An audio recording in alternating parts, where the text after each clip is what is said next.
Antes de qualquer coisa, é importante falar com clareza. A vitória de Donald Trump foi monumental, foi maiúscula. A volta dele à Casa Branca pode ser definida como triunfal. Os analistas falavam que ia ser uma eleição apertada, uma das mais apertadas de todos os tempos. Os institutos de pesquisa falavam a mesma coisa. Não foi o que aconteceu.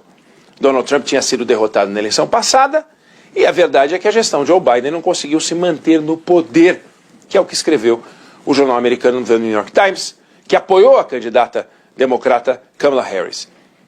A vitória de Trump, disse o New York Times, pode ser definida como um voto de desconfiança aos líderes políticos que moldaram a política americana das últimas 3 décadas.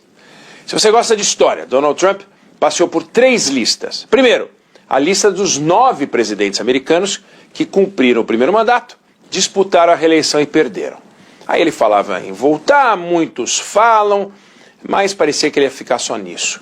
Aí ele entrou para uma segunda lista, a dos 4 presidentes americanos que, tendo perdido a reeleição, voltaram a disputar 4 anos depois para tentar um novo mandato, não consecutivo, né, à Casa Branca.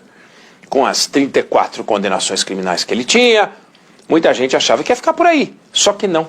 E aí ele entrou para a terceira lista, se tornando o segundo presidente americano na história a vencer nessa situação. Um outro, um democrata, Grover Cleveland, século XIX, fez isso. Donald Trump voltou grandão, a maior economia do mundo, a maior força militar do mundo, escolheu o novo presidente, que tem lá sua lista de desafios para emplacar aquelas promessas de campanha, corte de imposto, deportação de imigrante legal, uma lista de outras promessas que ele vai tentar passar no Congresso favorável a ele. O poder que ele conquistou é impressionante. E o mundo político internacional, cada canto observa essa vitória por um ângulo de interesse. Porque essa vitória tem efeito sobre o planeta todo. Discussão sobre clima, a briga em torno do futuro da exploração de petróleo, os rumos da guerra entre Ucrânia e Rússia, os rumos da guerra no Oriente Médio, a China, potências europeias, todo mundo olhando porque o xadrez vai mudar. Isso vale para o Brasil.